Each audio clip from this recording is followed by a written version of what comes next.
Namaste. Kolhapur academy of पिडियाट्रिक्स यांच्या आजच्या चौथ्या पब्लिक फोरम मध्ये मी डॉक्टर किमया शहा आणि डॉक्टर शिल्पा हिरुगडे, मी अध्यक्ष आणि शिल्पा हिरुगडे सचिव, दोघी जणी कोल्हापूर अकॅडमी ऑफ पिडियाट्रिक्स तर्फे आपल्या सर्वांचं स्वागत करत आहोत. पालकांच्या मनातील शंकांना सहज पण सायंटिफिक उत्तरे मिळावीत या हेतूने आम्ही जानेवारी पासून प्रत्येक महिन्यामध्ये विविध ऑनलाईन पब्लिक फोरम घेत आहोत आणि आमच्या केएपीच्या कोल्हापूर अकॅडमी ऑफ पिडियाट्रिक्सच्या युट्यूब वरती ते आपण नंतरही कधीही उपलब्ध आहे ते पाहू शकता. आजचा विषय आहे अस्थमा समज गैरसमज. मे महिन्यातील पहिला मंगळवार हा ग्लोबल इनिशिएटिव्ह फॉर अस्थमा या संस्थेमार्फत जागतिक अस्थमा दिवस म्हणून साजरा केला जातो. त्यामुळे यावर्षी 3 मे हा दिवस जागतिक अस्थमा दिवस म्हणून साजरा होत आहे. असे दिवस साजरे करण्यामागचा उद्देश हा याविषयीची लोकांच्या मधली जागरूकता किंवा लोकांच्या मध्ये अवेअरनेस निर्माण व्हावा, याविषयीची त्यांना माहिती जास्तीत जास्त मिळावी हा असतो. या वर्षीची थीम आहे closing the gap in asthma care, म्हणजेच अस्थमाचे निदान व उपचार यामधील अंतर कमी करणे आणि समाजातील सर्व स्तरातील लोकांना उपचार उपलब्ध व्हावेत हा आहे. मागील वर्षीची थीम होती अनकव्हरिंग अस्थमा मिसकन्सेप्शन, अस्थमा विषयीचे गैरसमज दूर करणे. गेल्या काही वर्षांमध्ये अस्थमाचे प्रमाण, खरे बोलायचं गेल्या 10 वर्षात अस्थमाचे प्रमाण दुपटीने वाढलेले आहे. याचं प्रमुख कारण हे हवेचे प्रदूषण असले तरी सुद्धा आपली बदललेली जीवनशैली किंवा बैठी जीवनशैली आणि खाण्यातील बदल हे सुद्धा त्याच्यासाठी तितकेच महत्वाचे आहेत. अस्थमाचे निदान आणि उपचार आपल्याकडे उशिरा होतात. मुलांना लहानपणापासून सर्दी, खोकला, धाप लागणे असे होत असतेच, पण प्रत्येक वेळी तो अस्थमाच असतो असे काही नाही. त्यामुळे त्याचे निदान वेळेत आणि लवकर होणे महत्वाचे असते. तसेच उपचार लगेच सुरू करणे आणि ते व्यवस्थित घेणे पण खूप महत्वाचे असते. आपल्याकडे कसं आहे की उपचार सुरू केले जातात, बरं वाटलं की बंद केले जातात, झालं, परत त्रास झाला 2 महिन्यांनी 3 महिन्यांनी की परत उपचार घेतले जातात. त्याच्याऐवजी अस्थमा सारख्या आजाराला जर कंटिन्युअस उपचार घेतले, ते सुद्धा योग्य डॉक्टरांच्या सल्ल्याने, तर अस्थमाचा होणारा जो त्रास आहे त्याचे प्रमाण खूप मोठ्या प्रमाणामध्ये कमी होते. तसंच अस्थमाबद्दल कोणताही न्यूनगंड बाळगण्याचे काही कारण नाहीच. हे सर्व आपल्याला समजावे आणि आपल्या सगळ्यांच्या प्रश्नाला व्यवस्थित उत्तर मिळावी यासाठी आपल्याला मार्गदर्शन करण्यासाठी आज आपल्याकडे युकेहून डॉक्टर हेमंत कुलकर्णी आणि कोल्हापूरचे डॉक्टर साईनाथ पवार आहेत आणि त्यांना प्रश्न विचारण्यासाठी आपल्याकडे डॉक्टर देवयानी कुलकर्णी या एक सिनियर पिडियाट्रिशियन आहेत आणि त्या डी.वाय. पाटील मेडिकल कॉलेजमध्ये लेक्चरर आहेत आणि डॉक्टर श्रद्धा खलाटे कुलकर्णी या राजर्षी छत्रपती शाहू महाराज म्हणजेच गव्हर्नमेंट मेडिकल कॉलेज कोल्हापूर येथे असोसिएट प्रोफेसर म्हणून काम करत आहेत. या दोघी आज आपल्याकडे त्यांचे प्रश्न विचारण्यासाठी उपलब्ध आहेत आणि यांची माहिती आपल्या मार्गदर्शन करणाऱ्यांची माहिती आपल्याला डॉक्टर श्रद्धा आता करून देतील. डॉक्टर श्रद्धा. आजच्या तज्ज्ञांची ओळख करून देते. आज आपल्याला थेट UK वरून डॉक्टर हेमंत कुलकर्णी लाभले आहेत. सर हे शेफिल्ड चिल्ड्रन्स हॉस्पिटल येथे पीडियाट्रिक रेस्पिरेटरी मेडिसिन मध्ये कन्सल्टंट आहेत. सरांचे उच्च शिक्षण लायचेस्टर UK येथे झाले आहे. सरांचे स्वागत करते.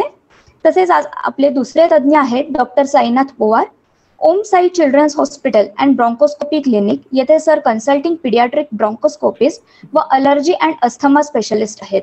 सरांचे प्रशिक्षण लायचेस्टर UK येथे झाले आहे. आपले स्वागत सर.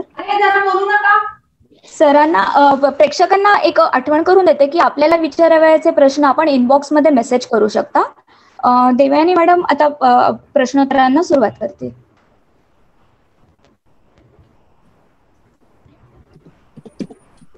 म्यूट करा मॅडम तुम्ही.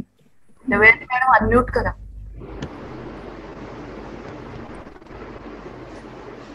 थँक्यू श्रद्धा. तू खूप छान आपल्या तज्ज्ञ डॉक्टरांची ओळख करून दिलेली आहे. खरोखरच आपण आणि आपल्या छोट्या पेशंटचे पालक भाग्यवान आहेत की एवढे छान आपल्याला आज डॉक्टर्स भेटलेले आहेत. तर चला तर मग आपण आता त्यांच्या ज्ञानाचा आणि त्यांच्या अनुभवाचा फायदा हा आपल्या पालकांना, पेशंटच्या पालकांना करून देऊ. तर सर्वप्रथम मी डॉक्टर साईनाथ यांना असा प्रश्न विचारू इच्छिते की अस्थमा म्हणजे नेमकं काय असतं, म्हणजे कशामुळे होतो. आता हा श्वसनाशी रिलेटेड काही प्रॉब्लेम आहे हे तर सगळ्यांनाच माहिती आहे, परंतु नेमकं त्याच्यामध्ये काय दोष निर्माण होतात आणि त्या दोषांमुळे नेमके काय लक्षणं येतात की जेणेकरून पालकांना समजेल की त्याच्या ह्या लक्षणांच्या मागची कारण मीमांसा समजेल आणि ही लक्षणं आली तर ती ओळखायची कशी हेही समजेल. तर तुम्ही जर थोडक्यात ह्याबद्दल सांगितलं तर पालकांना आवडेल. Okay, thank you madam. सर्वप्रथम कोल्हापूर अकॅडमी ऑफ पिडियाट्रिक्सचे मी आभार मानतो की त्यांनी मला इथे येण्याची अपॉर्च्युनिटी दिलेली आहे. आणि अस्थमा मॅडमने ऑलरेडी सांगितलं की यावर्षीची थीम आहे की आपल्याला सगळ्यांना अस्थमाची चांगली केअर देणं हे आपलं आता टार्गेट आहे. आणि त्याच्याबरोबर गेल्या वर्षीची थीम सुद्धा आपल्यासाठी महत्वाचं आहे की बरेचसे गैरसमज जे पेशंटमध्ये आहेत ते सुद्धा क्लिअर करणं गरजेचं आहे. तर आपण आता अस्थमा या विषयाबद्दल ज्यावेळी बोलतोय तर त्यावेळी अस्थमा म्हणजे काय, तर तशी डायरेक्टली अस्थमाची डेफिनेशन अशी नाहीये. अस्थमा म्हणजे काय, तर बेसिकली अस्थमा हा एक श्वासनलिकेचा आजार आहे, ही पहिली गोष्ट झाली. तो क्रॉनिक आजार आहे. क्रॉनिक म्हणजे जास्त दिवस राहणारा आजार आहे. जसं बाकीचे सर्दी खोकला ताप काही दिवसात बरा होतो तसा अस्थमा नाहीये. हा जास्त दिवसांचा आजार आहे, तो लॉंग टर्म राहणारा आजार आहे. आणि याच्यामध्ये होतं काय, तर श्वासनलिका जी आहे त्या श्वासनलिकेमध्ये एक इन्फ्लमेशन होतं. इन्फ्लमेशन म्हणजे आपल्या भाषेमध्ये सूज म्हणतो आपण. म्हणजे काय, तर आता मी जस्ट तुम्हाला एक हे दाखवतो की ही नॉर्मल श्वासनलिका अशी असेल तर त्याला एक प्रकारची सूज येते आणि त्याला ती थोडीशी अशी व्हायला लागते. आणि त्यामुळं काय होतं की नॉर्मल एवढ्या याच्यातून श्वास घ्यायच्याऐवजी त्या पेशंटला किंवा बाळाला एवढ्या याच्यातून श्वास घ्यावा लागतो. आणि त्यामुळे ज्या काही प्रॉब्लेम्स येतात, श्वासनलिकेला सूज आल्यामुळं जे काही प्रॉब्लेम्स असतात त्याला आपण ओव्हरऑल एक नामकरण अस्थमा असं केलेलं आहे. बऱ्याच लोकांना असं वाटतं की अस्थमा म्हणजे दम लागलाच पाहिजे किंवा अस्थमा म्हणजे धाप लागली पाहिजे, असंही डायरेक्टली नाहीये. म्हणजे सुरुवातीच्या काळात ते सगळी लक्षणं आपल्याला दिसणार सुद्धा नाहीये, पण श्वासनलिकेला सूज यायला सुरुवात झाली आणि त्याच्यामुळे जे काही सिम्पटम दिसत आहेत तर त्याला आपण अस्थमा म्हणू शकतो. आणि हे जे ह्याला ऑब्स्ट्रक्शन म्हणतो, ऑब्स्ट्रक्शन म्हणजे एक प्रकारचं श्वासनलिकेमध्ये अडथळा निर्माण झालाय. आणि हा अडथळा कसा असतो की व्हेरिएबल राहतो. व्हेरिएबल याचा अर्थ काय की आज तो थोडा असेल, उद्या जास्त असेल, रोज तो सेमच असेल असं नाही, कारण ती वेगवेगळ्या गोष्टींवर डिपेंड असते ही सूज. आणि तिसरी गोष्ट म्हणजे की ही जी सूज आहे ही काही ब्रॉन्कोडायलेटर औषध दिल्यानंतर ती ओपन पण होते. तर ह्या सर्व गोष्टी ज्यावेळी एकत्रित आपण बघतो त्यावेळी आपण त्याला अस्थमा म्हणतो. म्हणजे आता ह्याचं कारण जसं मॅडमनी मगाशी म्हटल्याप्रमाणे त्याला दोन कारण असू आहेत. म्हणजे एक म्हणजे अनुवंशिकता. अनुवंशिकता म्हणजे जेनेटिक. तर जनरली अस्थमामध्ये जेनेटिक बेस हा असतो. आणि दुसरं महत्वाचं कारण म्हणजे एन्व्हायरमेंट. आणि या दोन्ही गोष्टी ज्यावेळी एकत्र येतात त्यावेळी आपल्याला अस्थमाचे लक्षण किंवा अस्थमा होतो असं आपण म्हणू शकतो. तर आता आपण ज्यावेळी जेनेटिक गोष्टीचा विचार करतोय त्यावेळी आपण कशा प्रकारे बघतो, तर जेनेटिक म्हणजे कसं आहे की आपले जे रक्तातील नातेवाईक आहेत, म्हणजे पेशंटचे आई वडील असतील किंवा त्यांचे आई वडील असतील किंवा त्यांचे रक्तातले जे काही नातेवाईक आहेत, त्यांचे भाऊ बहीण असे, म्हणजे आई वडिलांचे भाऊ बहीण, त्यांचे आई वडील, त्यांचे भाऊ बहीण, अशा कोणत्याही जेनेटिक बेसमधून ते तसं ट्रान्समिट होऊ शकतं. आणि ज्यावेळी कसं आहे की जेनेटिक बेस हा कसा असतो, तर त्याच्यामध्ये असं आहे की ज्यावेळी जर इमिजिएट पॅरेंट्सना जर अस्थमा किंवा अलर्जी काही नसेल तर फक्त 10 ते 12% चान्सेस राहतात की त्या मुलाला अस्थमा होईल. पण त्याच्यापैकी जर आई वडिलांपैकी एकाला जरी अस्थमा किंवा अलर्जी असेल तर साधारण एक 20% चान्सेस राहतात की त्या मुलाला अस्थमा किंवा अलर्जी होईल. आणि जर दोन्ही, काही वेळा असं असतं की आईला पण प्रॉब्लेम आहे, वडिलांना पण प्रॉब्लेम, आणि दोघांना जर प्रॉब्लेम असेल तर हे चान्सेस 40% 45% पर्यंत इन्क्रीज होतात. आणि जर आई वडील दोघांनाही एकच प्रॉब्लेम असेल, म्हणजे अस्थमा तर अस्थमा किंवा अलर्जिक रायनायटिस तर अलर्जिक रायनायटिस असेल, तर हे चान्सेस ऑलमोस्ट 70 ते 75% पर्यंत म्हणजे त्यांच्या बाळाला होण्याचे चान्सेस वाढतात. तर अशा प्रकारे जेनेटिक प्रीडिस्पोजिशन हे एक महत्वाचं आहे. आणि एन्व्हायरमेंटल म्हणजे जे काही आपल्या आजूबाजूला वातावरण आहे त्यामध्ये काही घटक असे असतात की ज्यावेळी ते एक्सपोज होतात त्यावेळी आपल्याला तो अस्थमा दिसायला सुरुवात होतो.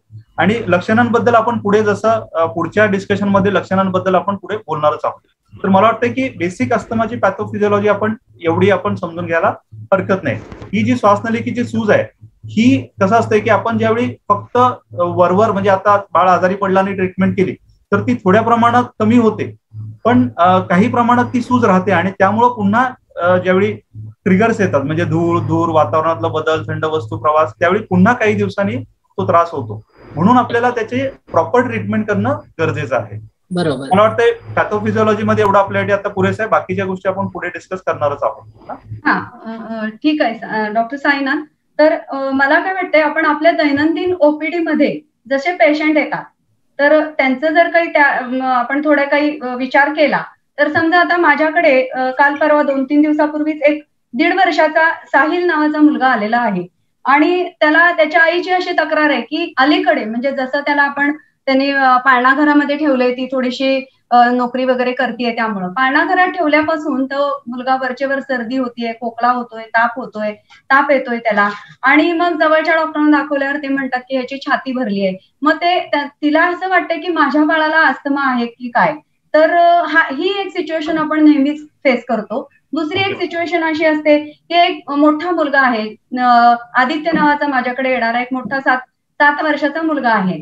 तर त्याला पण वरचेवर खोकला येतो. आपण एक केस झाल्यावर दुसरी घेऊया का देवेने? मला असं वाटतं आपण एक केस आधी बोलूया आणि मग त्यानंतर दुसऱ्या केस बद्दल बोलूया. ठीक. तर मॅडम, आता तुम्ही मगाशी म्हटलं की एक छोटं बाळ आहे की ज्याला सारखा सर्दी खोकला ताप येतोय, किंवा आता त्या बाळाला तुम्ही म्हटलं की डे केअर मध्ये जातंय, किंवा तर ही ह्याला आपण थोडंसं अंडर 5 विझर असं नाव दिलेलं आहे. म्हणजे आपण ह्याला डायरेक्टली लगेच अस्थमा आपण म्हणू शकत नाही. ही अंडर 5 विझिंग म्हणजे 5 वर्षाच्या खालच्या बाळांना ज्यावेळी सर्दी होते, खोकला होतोय, किंवा त्यांना विझिंग जरी होते, विझिंग म्हणजे श्वास नलिकेमध्ये एक प्रकारचा आवाज असतो, सुई सुई असं शिट्टीसारखं वाजतं, आणि हे कॉमनली लहान मुलांमध्ये होऊ शकतं. तर याचा अर्थ एवढाच आहे की श्वास नलिकेला थोडी सूज आहे, पण त्याचं कारण आपल्याला अजून आपण 100% क्लिअर केलेलं नाहीये. तर हे अंडर 5 विझिंग मध्ये आपल्याला काय करायला पाहिजे की त्यांच्याकडून बऱ्याच इतर डिटेल गोष्टी विचारणं गरजेचं आहे. म्हणजे काय की आता हे बाळ नुसतं सर्दी खोकला ताप होतोय, पण मग हा ज्यावेळी त्याला तो खोकला होतो त्यावेळी त्याचं प्रमाण किती असतं, तो डे टाइमला आहे की नाईट टाइमला आहे, किंवा साधारण किती किती दिवसांनी त्याला खोकला येतोय. सगळ्यात महत्वाची गोष्ट, 2 ज्यावेळी एपिसोड होतात, समजा 1-1.5 महिन्यानंतर त्याला दुसरा एपिसोड होतोय, तर इन बिटवीन बाळ कसं आहे. जर इन बिटवीन बाळ जर नॉर्मल असेल की त्याला काही प्रॉब्लेम नाही आहे, किंवा इतर गोष्टी म्हणजे हा खोकला वेट कफ आहे की ड्राय कफ आहे, हे सुद्धा आपल्या दृष्टीने महत्वाचं आहे. कारण जनरली अस्थमामध्ये ड्राय कफ असतो, पण इतर काही कंडिशन मध्ये आपल्याला वेट कफ मिळू शकतो. त्याचप्रमाणे मग इतर गोष्टी सुद्धा आपल्याला बघावं लागतील की म्हणजे आई वडिलांना त्याच्या काही तशी फॅमिली हिस्ट्री आहे का, जेनेटिक बेस आहे का. आणि ज्यावेळी एखादा अंडर 5 विझर येतो म्हणजे आपल्याकडे की बाबा त्याला विझिंग होतोय, सर्दी खोकला होतोय, तर त्या बाळाला, त्या आई वडिलांचा प्रश्न काय असतो की डॉक्टर माझ्या बाळाला पुढे अस्थमा होणार का, किंवा या बाळाला अस्थमा आहे का.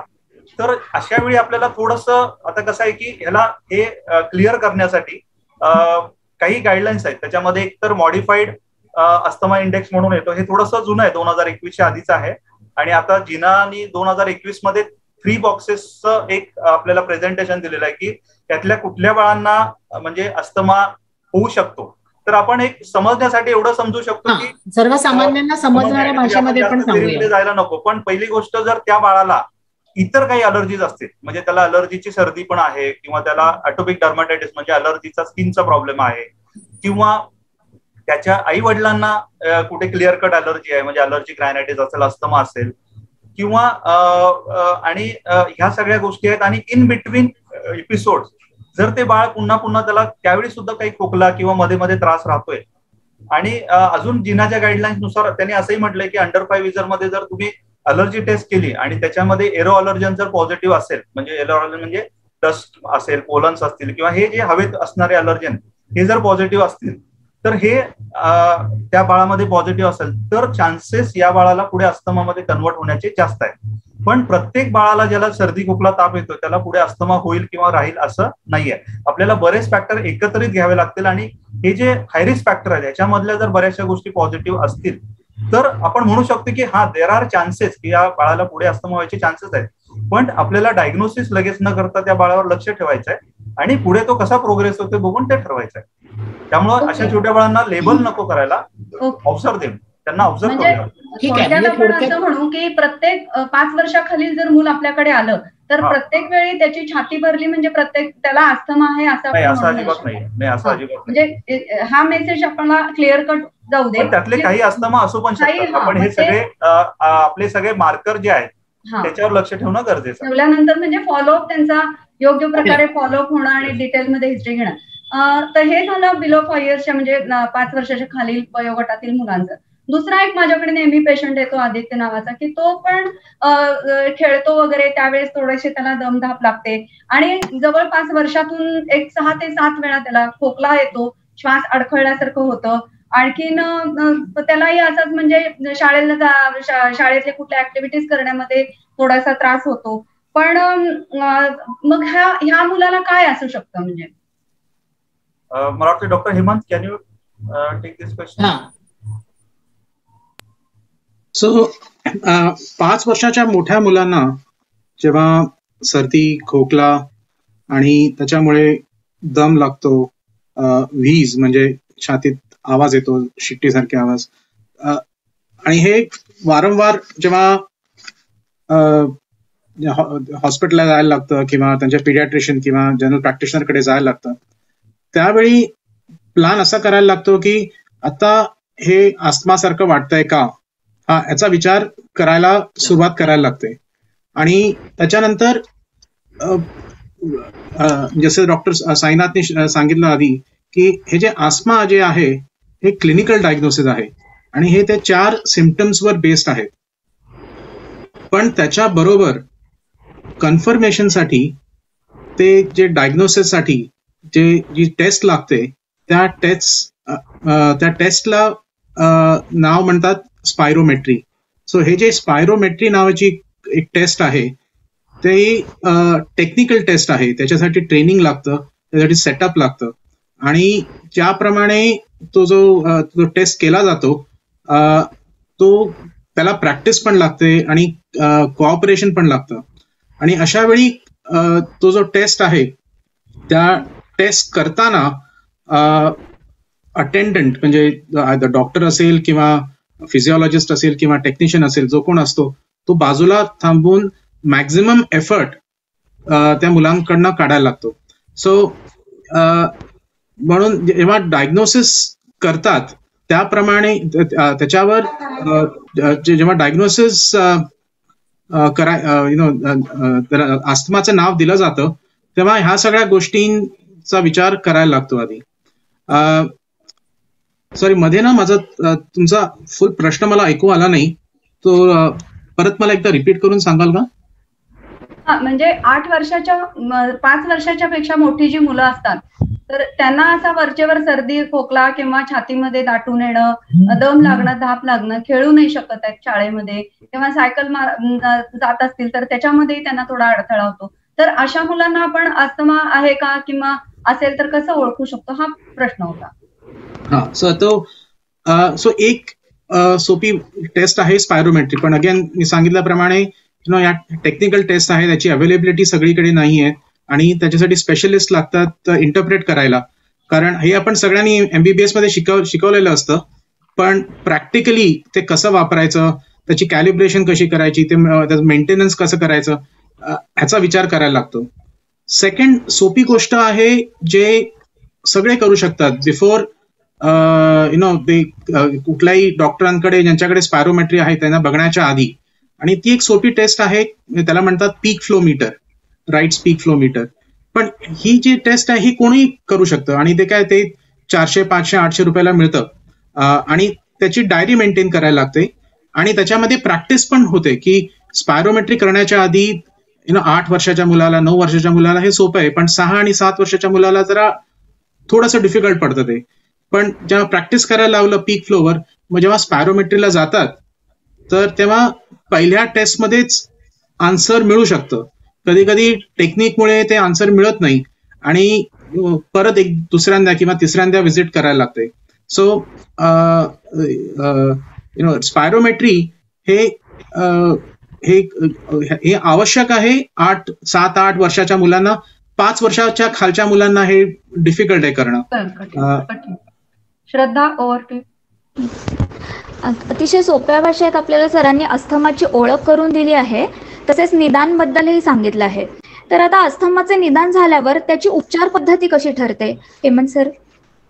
सो हे जे एकदा अस्थमा ची डायग्नोसिस कन्फर्म झाली तर त्याच्यानंतर ह्याची ट्रीटमेंट जी आहे ती बेसिकली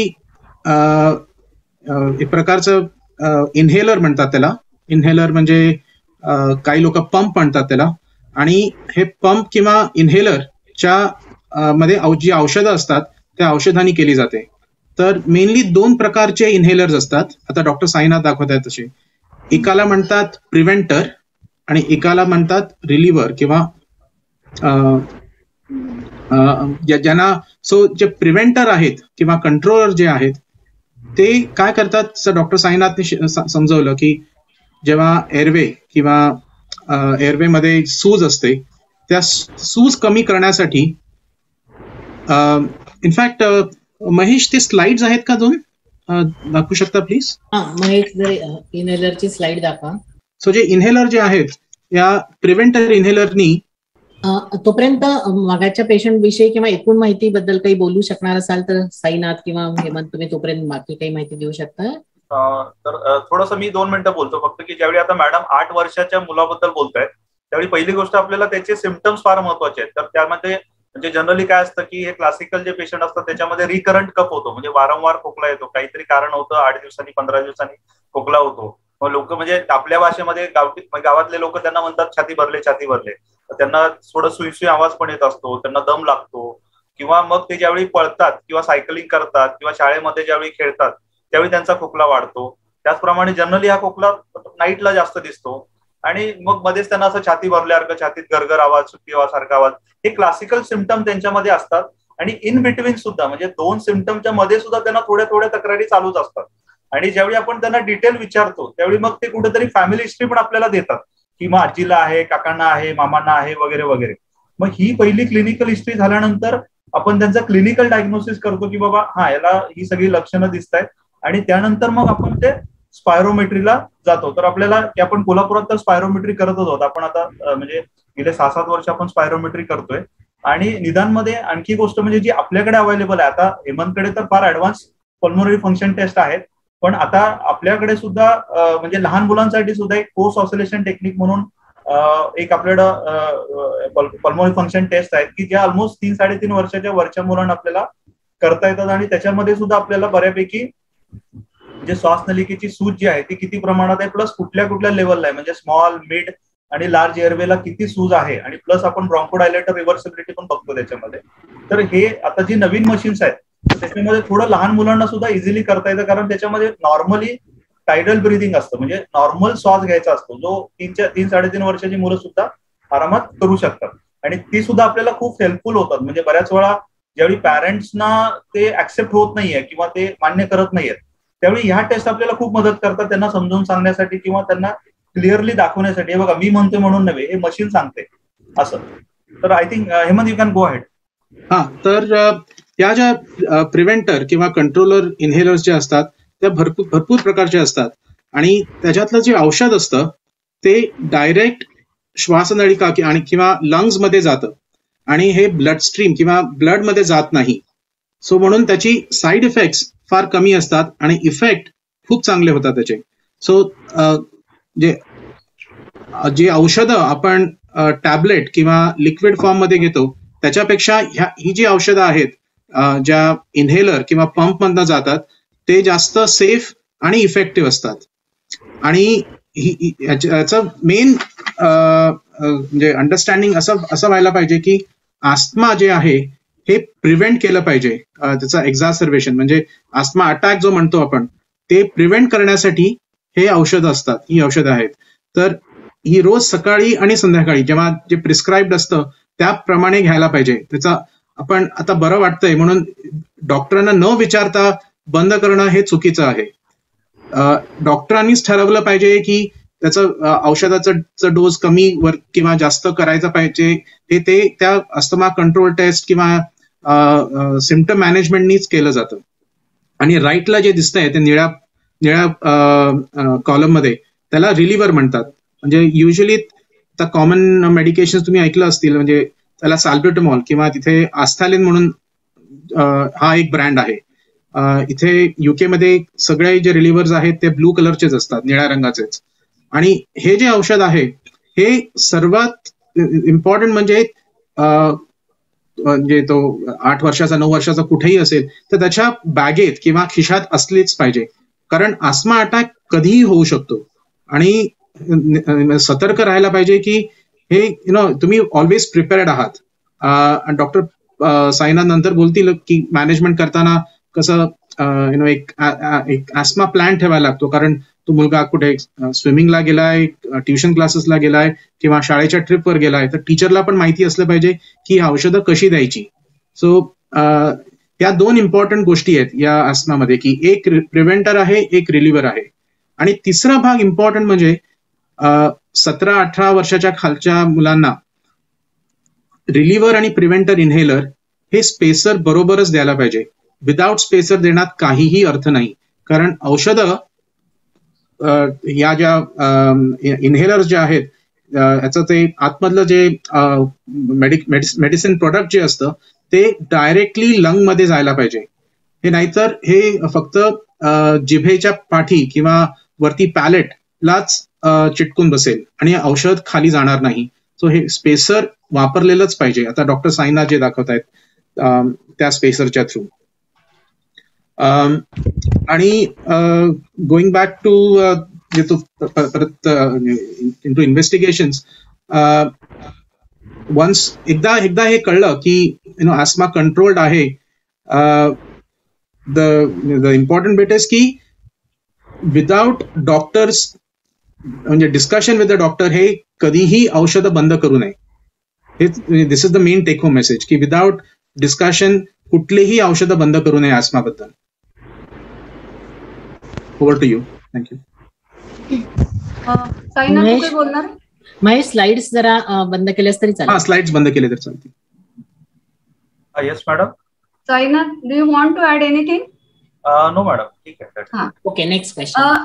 आता आपल्याला डॉक्टर साईनाथ आणि डॉक्टर हेमंत या दोघांनीही ट्रीटमेंट कशी घ्यायची आणि इनहेलर्स बद्दल सांगितलेलं आहे. आणि असं लक्षात येतं की जसं जसं इनहेलरचा वापर अलीकडच्या काळामध्ये योग्य पद्धतीने होऊ लागला तसं तसं ह्या अस्थमाच्या मुलांचा त्रासही खूप कमी झाला आणि त्यांची लाईफस्टाईल पण नॉर्मल राहायला लागली. म्हणजे शाळा असेल, सायकलिंग असेल, काही असेल आणि कुठलेही स्पोर्ट्स असतील तर ते त्यांचं नॉर्मल व्हायला लागलं. तर हा खूप एक मोठा ऍडव्हान्टेज आहे इनहेलरचा. परंतु असं असून सुद्धा इनहेलरचा इतका मोठा चांगला आणि इझी सोय असून सुद्धा काही वेळा पालकांच्या मनामध्ये वेगवेगळ्या शंका असतात इनहेलरच्या बाबतीत. तर त्यापैकी 2-3 शंका मी इथं डॉक्टर साईनाथ यांना विचारू इच्छिते की पहिलं म्हणजे त्याची सवय लागते का? एक पालकांच्या मनात असतं किंवा कोणीतरी आजूबाजूचे शेजार पाजारचे मिळाव कशाला ते देताय धूर आणि त्याची सवय लागते. तर हा एक सगळ्यात महत्वाचा प्रश्न आहे. ओके, तर मॅडम बेसिकली आता इनहेलरच्या बाबतीत हा एक म्हणजे जनरली ज्यावेळी आपण कुठल्याही पेशंटला अस्थमा डायग्नोसिस दिलं तर जसं मगाशी पण मॅडमने म्हटले की अजूनही आपल्याकडे अस्थमा म्हणते एक न्यूनगंड अजूनही आहे. कितीही एज्युकेटेड लोक असतील तरी अस्थमा शब्द पटकन कुणालाही आवडत नाही. त्यामुळे ते पहिला थोडा रेझिस्टन्स असतो. म्हणून आपण नेहमी म्हणतो की एक आपल्या अस्थमाच्या ट्रीटमेंटमध्ये की acceptance of the diagnosis is first step toward successful treatment. त्यामुळे पहिली गोष्ट ते ऍक्सेप्ट केलं पाहिजे त्यांनी आणि त्यानंतर मग आपण ट्रीटमेंटकडे जाणार आहोत. आता ट्रीटमेंटमध्ये म्हटलं की आपण पहिली गोष्ट म्हणतो की आपण त्याला इनहेलर चालू करणार. आता इनहेलर चालू केल्यामुळे म्हणजे काय आपण हे त्यांना दाखवतो. इनहेलर चालू करायचे म्हणजे हे आपण त्यांना दाखवतो की असे इनहेलर आपल्याला चालू करायला लागतील. त्यावेळी पहिली गोष्ट त्यांच्या मनात मॅडमनी सांगितल्याप्रमाणे येते की याची सवय लागते का. पण आता सवय लागण्यासाठी एखादं औषधाची सवय लागण्यासाठी ते त्याच्या म्हणजे बॉडी सिस्टीम मध्ये गेलं पाहिजे, ब्लड मध्ये गेलं पाहिजे किंवा सवयीसाठी तर ऍक्च्युली ब्रेन मध्ये गेलं पाहिजे. सवय कुठल्या गोष्टीची लागते? ज्याची किक बसते त्याची सवय लागते. पण आता आपलं हे जे औषध आहे जे आपण इनहेलर देणार आहोत आणि थ्रू आपण स्पेसर देणार आहोत हा फक्त त्याच्या श्वासनलिकेमध्ये जाणार आहे आणि श्वासनलिकेतून तो काही रक्तात जात नाहीये किंवा नगण्य जातोय. त्यामुळं तो रक्तातच जात नाहीये. जर ते औषध रक्तातच जात नाही तर तिथून पुढे सवय कुठून लागणार आहे. आणि दुसरी गोष्ट की ह्याच्यामध्ये आपण डायरेक्टली श्वासनलिकेत औषध देत असल्यामुळं त्याचा डोस हा तोंडाने दिलेल्या औषधांपेक्षा खूपच कमी असतो. म्हणजे ऑलमोस्ट 20 ते 30 पटीने कमी असतो. त्यामुळे इतका स्मॉल डोस जातो आणि तो फक्त एअरवे मध्ये जातोय, जो रक्तात जातच नाहीये. त्यामुळे सवयीचा इथे कोणताही प्रश्न येत नाही. पण लोकांना सवय लागते असं का वाटतं? तर एखाद्याने ते बघत असतात की एखाद्या पेशंटला इनहेलर चालू केले की ते गेले 6 महिने वर्षभर चालूच आहे म्हणजे ह्याला सवय लागली. पण असं नाहीये. अस्थमा हा क्रॉनिक आजार आहे. त्याची ट्रीटमेंट ही 6 महिने वर्षच जाणार आहे. तुम्हाला तो 2 महिन्यात बरा होणारा आजारच नाहीये आणि म्हणून ते जास्त दिवस वापरतात. म्हणून समोरच्याला वाटतं की त्याला सवय लागलेली आहे. पण तसं नाहीये, सवय लागत नाहीये. काही त्याची जसं बीपीचा माणूस बीपीची गोळी घेतो, शुगरचा माणूस शुगरची गोळी घेतो, त्यावेळी तो म्हणत नाही की मला सवय लागलेली आहे. तसंच अस्थमाच्या पेशंटनी इनहेलर घ्यावे. त्याची कोणतीही सवय त्याला लागत नाही. जोपर्यंत त्याचा आजार कंट्रोलमध्ये येत नाही तोपर्यंत त्यांनी ते घेत राहावे. थँक्यू साईनाथनी अगदी लाऊड अँड क्लिअर मेसेज दिलेला आहे इथे आपल्याला सगळ्यांना, की त्याची सवय काही लागत नाही. परंतु तुम्ही म्हटलात तसं की मग ते जास्त दिवस घ्यावं लागतो का, कायम घ्यावं लागतो का, अशी एक त्यांची शंका असते. नाही, आता जसं मी मगाशी म्हटलं की अस्थमा हा क्रॉनिक आजार आहे, पण कायम नाहीये. म्हणजे हे तुमच्या प्रोग्रेसवर आहे, म्हणजे तुमचा आजार कसा राहतो त्याच्यावर आहे. तुम्ही व्यवस्थित ट्रीटमेंट घेतली, सर्व गोष्टी व्यवस्थित केल्या, तुमचा अस्थमा वेल कंट्रोल असेल, वेल कंट्रोल हा शब्द महत्वाचा आहे, तर हळूहळू आपण ती औषधं कमी करत जाणार आहोत. आणि जर म्हणजे अपॉर्च्युनिटी असेल तर तिथे ती स्टॉपही केली जातात. असं नाही की जर त्याला बरेच दिवस 6 महिने 1 वर्ष इफ असिम्टमॅटिक असेल तर डेफिनेटली औषधं स्टॉप करून बघितली जाऊ शकतात. पण ज्यावेळी आपण औषधं बंद करतोय त्यावेळी आपल्याला त्याच्यावर म्हणजे ऑब्झर्वेशन ठेवणं हे गरजेचं आहे, की बाबा आपण औषधं बंद म्हणजे इनहेलर बंद केलेलं आहे, त्यावेळी त्याला पुन्हा काही सिम्पटम्स येतात का हे सुद्धा आपल्याला बघणं गरजेचं आहे. म्हणजे डॉक्टरांच्या सल्ल्याशिवाय कुणीही इनहेलर थांबवू नयेत, आणि इनहेलर थांबवायला डॉक्टरने सांगितल्यानंतर सुद्धा योग्य ती तुम्ही काळजी घेतली गेली पाहिजे. तर ह्याचे साईड इफेक्ट काही असतात का, असा एक प्रश्न असतो नेहमी. इनहेलरचे साईड इफेक्ट मगाशीच मी म्हटलेलं आहे की साईड इफेक्ट होण्यासाठी इनहेलर आपल्या रक्तातच जात नाहीयेत, त्यामुळे तसे साईड इफेक्ट फारसे नाही आहेत. आणि त्याच्यामध्ये सुद्धा जर आपण ते विथ स्पेसर घेतलेले आहेत, तर स्पेसर घेतल्यावर काय होतं की जसं आपण जर डायरेक्टली हा इनहेलर तोंडात घेतला, जे काही लोक घेतात, तर ह्याच्यामुळे काय होतं की ह्याचा फोर्स हा खूप जास्त असतो, त्यामुळं ते घशात आणि जसं मगाशी हेमंत सरांनी सांगितलं की घशात आणि त्याच्या त्या पॅलेटवरच राहतं, आणि मग त्याच्यामुळे थोडं थ्रोट इन्फेक्शन वगैरे व्हायची, म्हणजे थ्रोट पेन वगैरे व्हायची शक्यता असते, किंवा घसा दुखणे वगैरे. पण जर आपण स्पेसर इनहेलर वापरला तर मात्र ते व्यवस्थित डिस्ट्रीब्युट होऊन फुफ्फुसात जाते, आणि त्याचं फारसं सिस्टमिक ऍब्झॉर्प्शन नसल्यामुळे तसे साईड इफेक्टची कोणतीही चिंता नाही. लोकांना असं वाटतं की इनहेलर चालू केल्यामुळे बाळाची वाढ खुंटते, त्याच्या हाईट आणि वेटवर परिणाम होतोय, पण तसं नसतं. जर तुम्ही अस्थमा कंट्रोल नाही केला तर त्या वारंवार होणाऱ्या अस्थमामुळे तुमची वाढ खुंटणार आहे किंवा तुमच्या हाईटवर वगैरे परिणाम होईल, पण पर से ट्रीटमेंटमुळे असं काही होणार नाही.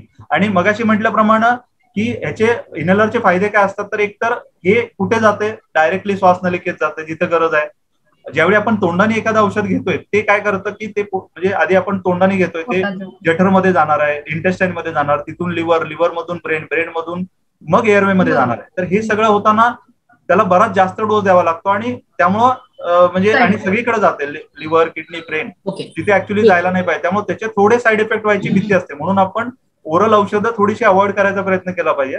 पण अवॉइड कधी होतील, जर तुम्ही आजारी नाही पडलात तरच. त्यामुळे आपल्याला इनहेलर व्यवस्थित घ्या, म्हणजे तुम्हाला ओरल मेडिसिन कमी लागतील.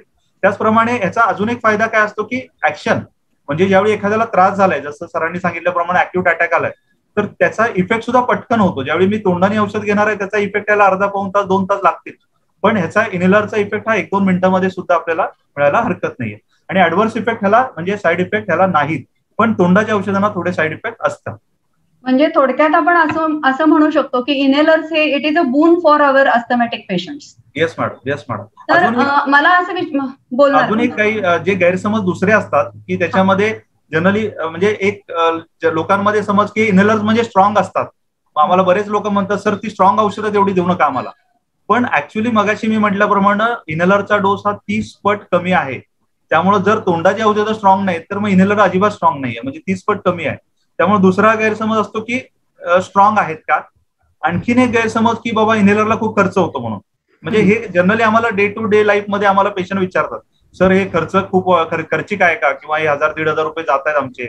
पण आम्ही त्यांना काय सांगतो की जरी आता 1000 रुपये 1500 पण नाही, 1000 रुपयाच्या आसपास ही सगळी मेडिसिन येऊन जातात with spacer and everything.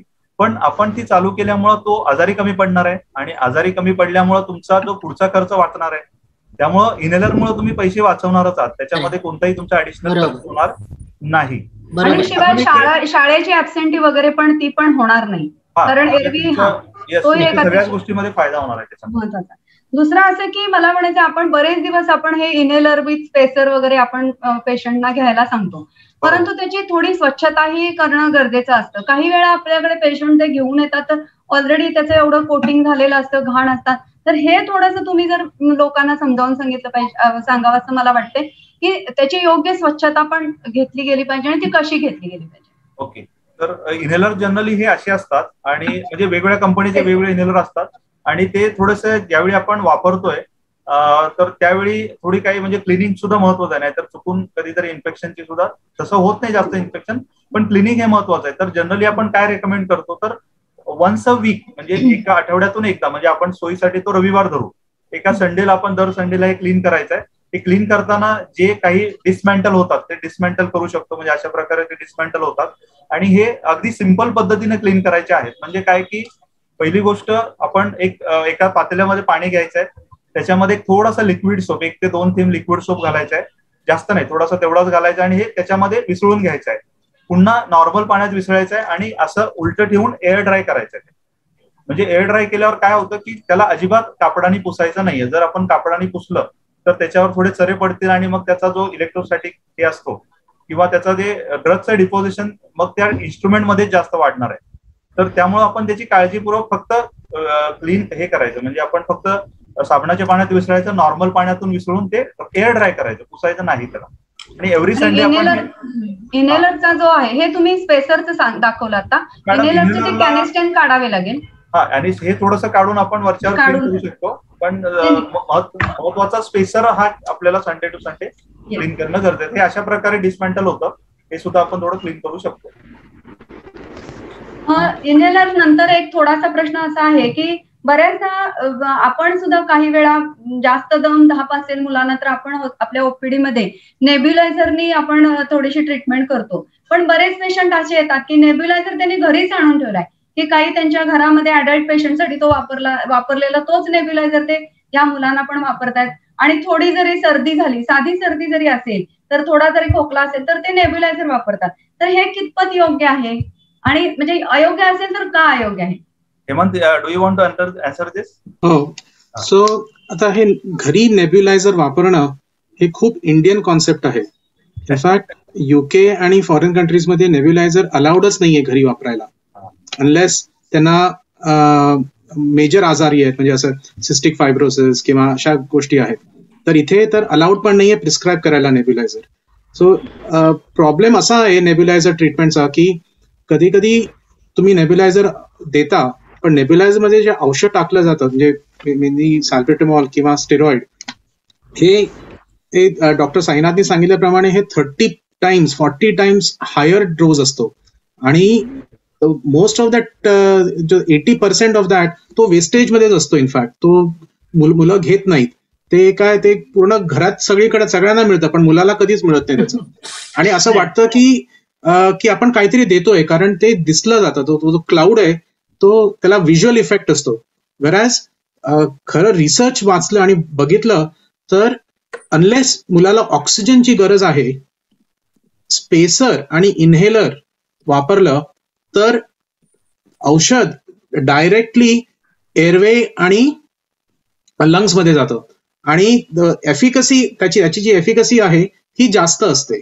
So इथे आम्ही कोणालाही, अनलेस ऑक्सिजन लेवल्स कमी झाले, सॅच्युरेशन 93-94 पेक्षा कमी आहेत, तेवढ्याच मुलांना नेब्युलायझर दिलं जातं. सो नेब्युलायझर युजेज आमच्याकडे is 10% of spacer usages. Okay, मला वाटतं की नेब्युलायझर आणि इनहेलर ह्या दोन्ही बाबतच्या ज्या काही शंका कुशंका पालकांच्या मनामध्ये आहेत त्या बहुतांशी क्लिअर झाल्या असतील. श्रद्धा, तू काही विचारतेस पुढे आता? तर हेमंत सरांना मला असा प्रश्न विचारायचा आहे की एखादा अस्थमाचा पेशंट आहे आता, आणि तो बाहेर परगावी प्रवास करत आहे किंवा घरी अचानक रात्री त्याला अस्थमाचा अटॅक आला, तर त्याने काय करावे? अच्छा, सो जेव्हा पेरेंट्स एक्सेप्ट करतात की आता माझ्या मुलाला अस्थमा आहे, अशा वेळी जेव्हा डायग्नोसिस दिला जातो आणि पहिल्यांदा ते औषधं घेतात, तर त्यावेळी त्या डॉक्टरांबरोबर ज्यांनी डायग्नोसिस केलेला असतो त्यांच्याबरोबर बसून कळायला पाहिजे की ह्या औषधातलं रिलिव्हर कुठलं आणि प्रिव्हेंटर कुठलं. आणि रिलिव्हर जे औषध आहे ते जे निळ्या रंगाचं दाखवलं डॉक्टर साईनाथनी, तर त्याचे एक्स्ट्रा 1-2 तुम्ही ऑलवेज सुट्टीवर असताना, मुलं कुठल्या तरी ट्रिपवर गेलेले असताना ते नेहमी एक्स्ट्रा 1-2 हातात ठेवायचे. आणि प्रिव्हियस सिम्पटम्स जेव्हा हॉस्पिटलमध्ये ऍडमिशन झालेली असेल किंवा डॉक्टरांकडे क्लिनिक ओपीडी व्हिजिट असेल, तर त्याच्यावरनं कळतं की ट्रिगर्स काय आहेत. तर युज्युअल ट्रिगर्स असतात व्हायरल इन्फेक्शन्स किंवा कोणाला कुठली ॲलर्जीज असतात. तर आता काही मुलं असतात ज्यांना कुत्र्यांचे कॉन्टॅक्ट झाल्यानंतर त्यांना होतोच की दम लागलाय, विझिंग होतोय, खोकला येतोय. तो ह्या ट्रिगर्सची आयडेंटिफिकेशन आणि त्याची नोंदणी म्हणजे डोक्यात ठेवायला पाहिजे की अरे हा, या सीझन मध्ये ह्या पोलनमुळे मला अस्थमा माझा फ्लेअर अप होतो. ह्याची जी अवेअरनेस आहे ती ठेवायला पाहिजे. आणि जे ब्लू इन्हेलर आणि तो स्पेसर हे नेहमी ठेवायला पाहिजे. आणि त्याच्याप्रमाणे आम्ही इथे प्रत्येक पेशंटला एक ॲस्मा प्लॅन दिला जातो आणि त्या प्लॅन मध्येच लिहिलेलं असतं की काय केलं पाहिजे. की सर्दी खोकला सुरू झाला आणि तुम्हाला दम लागायला लागलं, वीज ऐकू यायला लागलं, की अशा वेळी ते 4 पफ ऑफ ते जे इन्हेलर आहेत ते दिलं पाहिजे. आणि त्याप्रमाणे मग रिअसेस केलं पाहिजे की हे आता बरं वाटतंय का.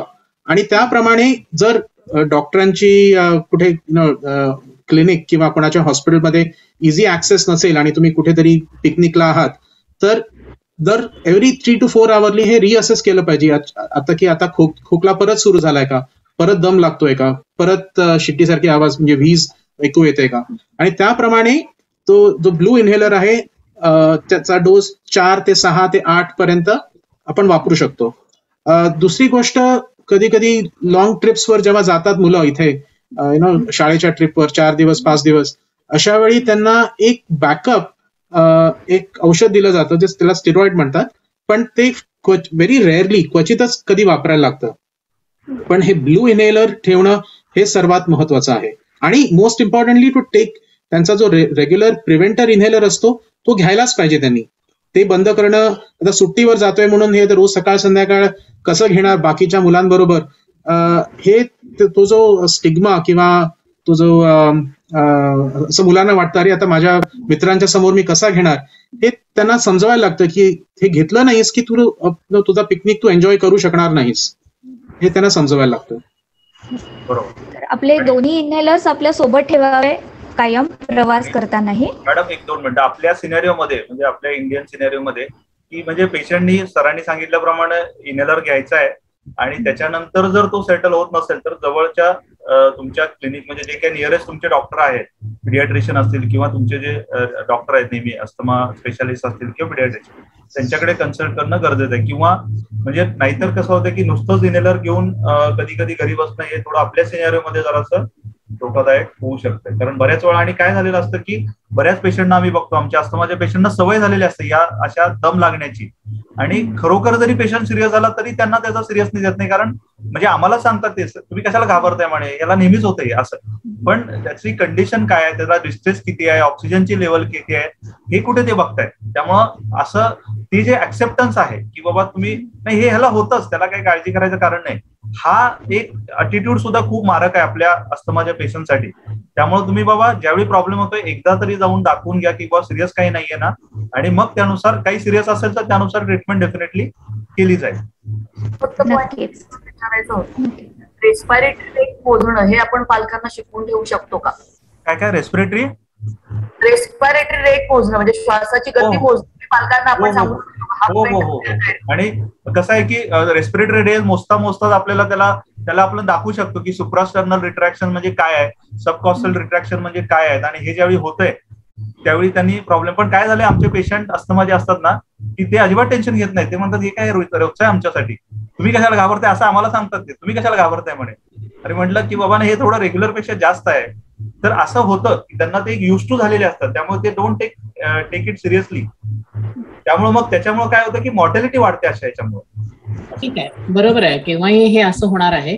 आता मला असं विचारायचं की हे जर रेस्पिरेटरी रेट आपण पालकांना शिकवला किंवा बेसिकली अवेअरनेस, आपला आजचा उद्देशच हा आहे की आपल्याला अवेअरनेस जास्त करायचा आहे, तर मला असं वाटतं की पालकांना हे समजलं असणार आहे आतापर्यंत की अस्थमा म्हणजे काय आहे, त्याची काळजी कशी घ्यायची आहे.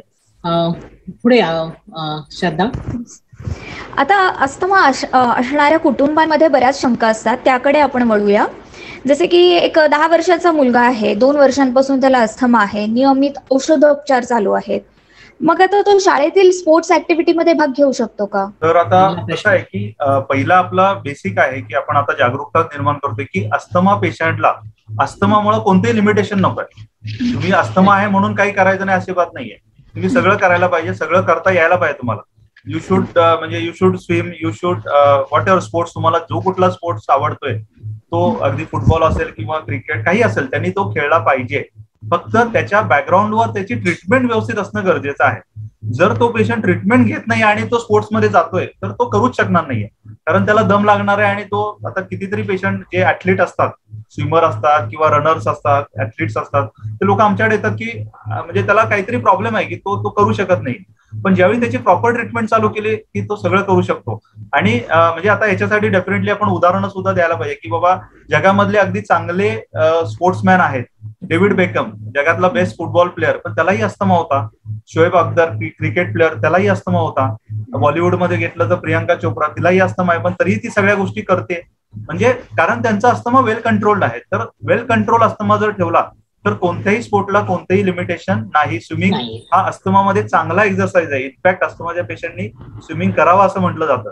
फक्त एवढंच की त्याच्या बरोबर तुमची ट्रीटमेंट चालू असणं गरजेचं आहे. तुम्ही ट्रीटमेंट न घेता स्पोर्टला जाणं हे रिस्की होणार आहे. आणि अजून एक महत्वाची गोष्ट मला सांगायला वाटते की ह्या पेशंटनी एवढं लक्षात ठेवायला पाहिजे की जिथे मला प्रॉब्लेम येतोय, म्हणजे जिथे मला असं वाटतं की नाही याच्या पुढे मला जाऊ शकत नाही, तिथे थोडं थांबणं योग्य. कारण जर त्याच्या पुढे त्यांनी स्ट्रेच केलं तर he can go into asthma attack. पण ज्यावेळी तुम्ही प्रॉपर ट्रीटमेंट घेताय त्यावेळी ह्या अशी लिमिटेशन फार कमी येणार आहेत तुम्हाला. आणि आणखीन एक गोष्ट टू ऍड म्हणजे स्पोर्ट्स करताना किंवा कुठे स्पोर्ट्स स्विमिंग पूलला गेला आहे किंवा स्पोर्ट कॅम्पला गेला आहे, क्रिकेट मॅचला गेलाय, तो जो निळ्या रंगाचा इन्हेलर आणि स्पेसर आहे तो नेहमी बॅगेत ठेवायला पाहिजे ऍज बॅकअप, की just in case flare up झाला की तेव्हा वापरता येईल त्यांना. दुसरी शंका असते की अस्थमाचा रुग्णाला अटॅक येऊच नये म्हणून त्यांनी काही वेगळी काळजी घ्यावी का? म्हणजे घरातील वातावरण कसे असावे किंवा पाळीव प्राणी ठेवावेत का घरी? ही एक शंका कायम असते. हेमंत सर. सो हे आस्मा जे आहे, जसं डॉक्टर साईनाथने सांगितलं, हे काय ह्याच्या ज्या म्हणजे इटिओलॉजी म्हणजे का कोणाला अस्थमा होतं हे जरा कॉम्प्लेक्स आहे. म्हणजे तर थोडं हेरिडिटरी फॅक्टर्स आहेत, थोडे एन्व्हायरमेंटल फॅक्टर्स आहेत, आणि ह्याचं जर कॉम्बिनेशन जे आहे त्याच्याने कळतं की एका मुलाला अस्थमा होतोय का नाही. आणि कधी कधी एकदम ऑब्वियस असतं की आता कोणाच्या घरी कुत्रा किंवा मांजर आहे आणि त्यांच्याशी कॉन्टॅक्ट झाल्यावर अस्थमा फ्लेअर अप होतो. हे जेव्हा कळतं तर तेव्हा आयदर ॲलर्जी टेस्टनी कळतं की त्या मुलाला त्याची सेन्सिटिव्हिटी आहे की नाही. पण कधी कधी क्लिनिकली पण ऑब्वियस असतं की या सीझन मध्ये याचा पोलन जेव्हा बाहेर येतो, आता मार्च किंवा एप्रिलमध्ये, तर त्या पोलननी सर्दी, खोकला, नाक बंद आणि दम लागतो. तर ह्या ज्या गोष्टी आहेत या ट्रिगर्स मुळे जेव्हा डेटा मिळतो तर त्याच्यानीच कळतं की ह्या एन्व्हायरमेंटल फॅक्टर्सनी वाढतं. आणि त्याच्यासाठी टेस्ट आहेत अवेलेबल, आणि डॉक्टर साईनाथ नंतर सांगतील आता लोकल टेस्ट काय अवेलेबल आहेत कोल्हापूरमध्ये. पण ह्या ज्या गोष्टी आहेत they are important to consider. Sainath तुम्ही सांगताय? हा, बेसिकली आपण ज्यावेळी म्हणजे आता आपण एन्व्हायरमेंटल फॅक्टर म्हणतो तर त्यावेळी आपल्याला दोन गोष्टीमध्ये ते डिवाइड करायला लागतं. एक म्हणजे अलर्जेन आणि दुसरं म्हणजे ट्रिगर्स. अलर्जेन म्हणजे ज्याच्यामुळे आजार होतो तो अलर्जेन, सुरुवात होते तो, असं म्हणजे ज्यावेळी आपण अलर्जी काय असं म्हटलं तर. आणि ट्रिगर म्हणजे जो प्रॉब्लेम वाढवतो. म्हणजे बऱ्याच लोक आता अलर्जेन म्हणजे काय, तर अलर्जी कशाची असते त्याला आपण अलर्जेन म्हणतो. म्हणजे धुळीची, धूळ आणि डस्ट आणि डस्ट माइट्स, त्याच्यानंतर पोलन्स म्हणजे हवेतले परागकण, त्यानंतर मग फंगस म्हणजे आता आपल्याकडे बऱ्याच भिंतींना ओल वगैरे असते आणि त्यामुळे ते स्पोर्स आपल्या रूम मध्ये असतात, तर दॅट किंवा बाहेरचे सुद्धा फंगस येऊ शकतात, एरो अलर्जन्स आहेत ते. प्लस आता सरांनी सांगितल्याप्रमाणे डॉग, कॅट हे सगळे ज्या गोष्टी आहेत, कॉक्रोचेस, हे सुद्धा स्ट्रॉंग अलर्जन ऍक्च्युली प्रोड्यूस करतात. आणि फूड कधी कधी, पण जनरली अस्थमामध्ये फूडचा अलर्जीचा फार कमी संबंध येतो आपल्या सिनेरिओमध्ये तरी. तर हे झाले अलर्जेन. आणि दुसरं झालं ट्रिगर्स मध्ये काय होतं की ज्या गोष्टींमुळे त्याचा त्रास वाढतोय त्याला त्याची अलर्जी नाहीये पण त्रास वाढतोय. मग त्यात काय येतं, तर ज्या आपण कॉमनली बघतो, धूर. आता सगळेजण सांगतात की मला धूर, कुठलाही धूर असू दे, मग तो चुलीचा धूर असू दे किंवा मग सिगरेटचा धूर असू दे किंवा मग उदबत्ती जाळल्याचा असू दे, धूप जाळल्याचा असू दे, फटाक्याचा असू दे, कुठल्याही प्रकारचा धूर आला की त्या अस्थमाच्या पेशंटला त्रास होणार आहे. कारण त्याचा जो एअरवे आहे तो सेन्सिटिव्ह आहे आणि त्याला ते धूर गेला की तो त्रास होणार आहे. पण तो ट्रिगर आहे. ज्यावेळी आपण त्याची एअरवे क्लिअर करू, म्हणजे एअरवेची सूज कमी करू, त्यावेळी तो ट्रिगर त्याला कमी त्रास देईल. त्यानंतर प्रदूषण म्हणजे पोल्युशन. आपल्याकडे आता पोल्युशन मेट्रो सिटीज आणि याच्यामध्ये प्रचंड आहे, तर तो पण एक ट्रिगर आहे. त्यानंतर थंड वस्तू खाल्ले, म्हणजे सगळ्यांचं असं सांगतं थंड वस्तू खाल्ले की त्रास होतो. थंड वस्तू हा ट्रिगर आहे, इट इज नॉट अलर्जी. किंवा आता बाहेरची धूळ, जनरली अलर्जी ही थोडीशी घरातल्या धुळीची असते. बाहेर आपण जरा गाडीवरून गेलो आणि धूळ गेली तर तो सुद्धा एक ट्रिगर म्हणून काम करतो. तर असे वेगवेगळे ट्रिगर्स आहेत आणि त्यामुळं त्यांचा त्रास वाढतोय. तर ज्यावेळी आपण म्हणजे एखाद्या पेशंटला असतं माहिती, तर ह्या सर्व गोष्टी आपल्याला बघायला लागतात की बाबा ह्यातल्या कुठल्या कुठल्या गोष्टी तुमच्याशी संलग्न आहेत आणि त्यातल्या काय काय कमी जे आपल्या हातात. आता वातावरणातला बदल हा सुद्धा ट्रिगर आहे की वातावरण बदलल्यावर थोडा त्रास होतो. त्याची बरीच कारणं आहेत, कारण त्याच्यामुळे पोलनचा लोड चेंज होऊ शकतो किंवा अशा बऱ्याच कारणांमुळे त्या ज्यावेळी आभाळ येणं म्हणतो किंवा वातावरण बदलतं त्यावेळी सुद्धा मुलांना त्रास होतो. त्यात दोन्ही फॅक्टर असतात, थोडा अलर्जन असेल, थोडा ट्रिगर पॉईंट असते. पण ह्या सगळ्या गोष्टी ज्या गोष्टी आपल्या हातात आहेत त्या आपण कंट्रोल करायला पाहिजे. जसं दूर करणं आपल्या हातात आहे, प्रदूषण जे काय थोडं आपल्या हातात आहे, थंड खाणं आपल्या हातात आहे, तर तेवढ्या गोष्टीची काळजी डेफिनेटली आपण घ्यायला पाहिजे. आणि मॅडम त्या तुमच्या प्रश्नाला एक दुसरा ट्विस्ट पण आहे की आता शहरीकरण म्हणजे जिथे आता खूप अर्बनायझेशन झालेलं आहे, जिथे पोल्युशन आहे, डिझेल फ्युम्स आहेत, तर त्याच्याने होतं. पण जे लोक गावात राहतात अवे फ्रॉम पोल्युशन त्यांच्यामध्ये ह्या ट्रिगर्स कमी असतात. आणि असं पण म्हटलं जातं की जेव्हा खूप लहानपणापासून ह्या ज्या नॉर्मल ट्रिगर्स जे आहेत वेदर आणि त्या वातावरणात तुम्ही वाढले असाल तर आस्थमाचा रिस्क कमी असतो. जरा शहरीकरणमुळे आस्थमाचा रिस्क वाढतो. आणि असं म्हणून दिवसेंदिवस असं दिसलं जातं की आता आस्थमा हे जास्त डायग्नोसिस पण होतोय आणि त्याची इन्सिडेन्स पण वाढते.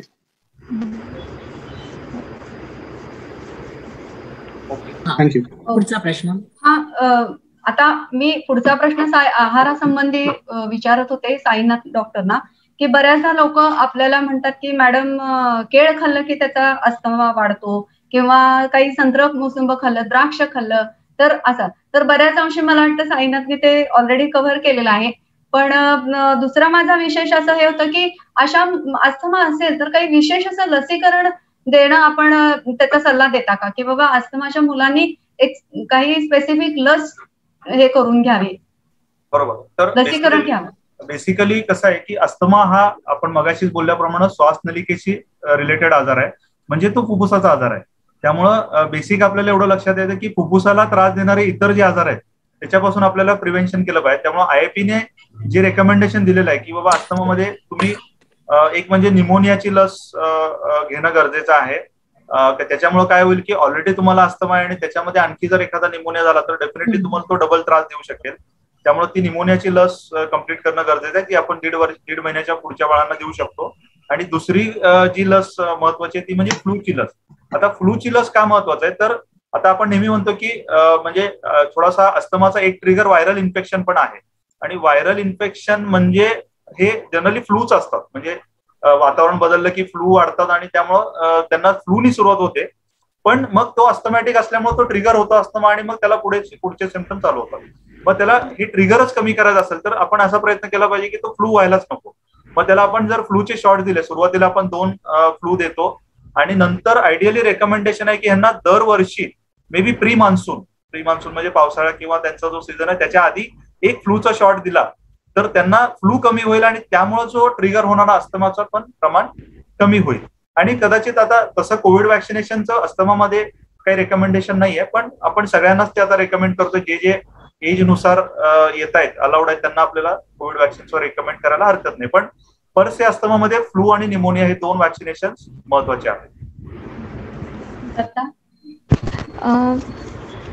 पुढचा प्रश्न असा विचारेल की अस्थमाच्या पेशंटचा फॉलोअप कसा ठेवावा, म्हणजे त्यांनी काही रेकॉर्ड मेंटेन ठेवावं का, त्यांनी दैनंदिनी आपण म्हणतो अस्थमा डायरी कशी मेंटेन ठेवावी.